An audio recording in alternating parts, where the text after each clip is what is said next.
I think to me, the most interesting thing going on now is Greenland, because although the government there in Denmark says it's not for sale and they don't want to be part of the United States in any way, there's a huge NATO presence there. There's a huge American base there. And Donald Trump seems very serious about this. So we want to talk about that, but let's go ahead and play clip number 5, please. National security purposes. I've been told that for a long time, long before I even ran. I mean, people have been talking about it for a long time. People really don't even know if Denmark has. They do. They should give it up because we need it for national security. That's for the free world. I'm talking about protecting the free world. You look at, you don't even need binoculars. You look outside, you have China ships all over the place. You have Russian ships all over the place. We're not letting that happen. We're not letting it happen. And if Denmark wants to have any right, title, or interest, the people are going to probably vote for independence or to come into the United States. But if they did do that, then I would tariff Denmark at a very high level. You asked your staff to draw plans for.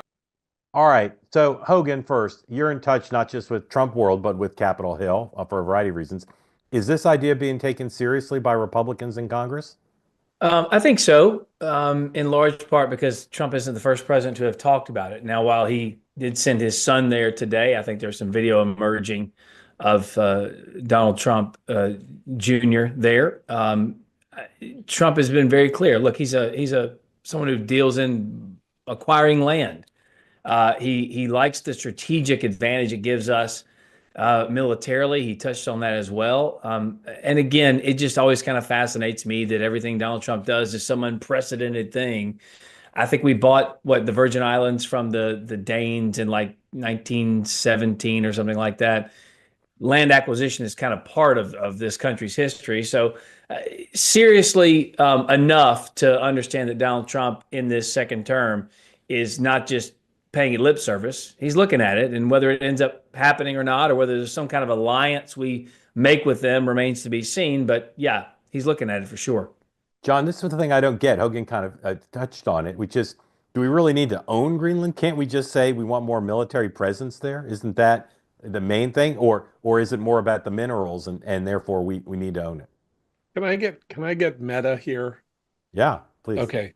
So not to really engage with the issue of whether or not we need Greenland. Clearly, we don't need Greenland. Sorry to say, though, I am I really Look at a map. fine Look with at a me. map, John. The strategic comparative, You don't not even to need mention the binoculars. minerals. Yeah, okay.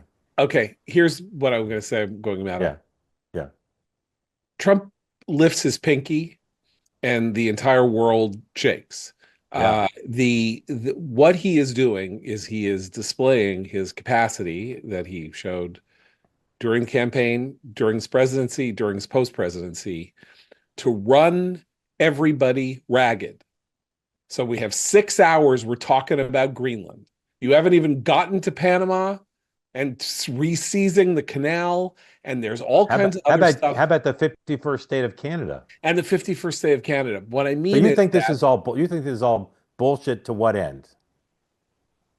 it is it is a sign that he can control the conversation at will by getting a little outlandish, by using very inflammatory rhetoric, and by getting very earnest, middle of the road, mainstream people in the media to lose their cookies John, I got at to the interrupt very you because sound of I'm his telling you, voice. there are serious people who think the Greenland thing is serious.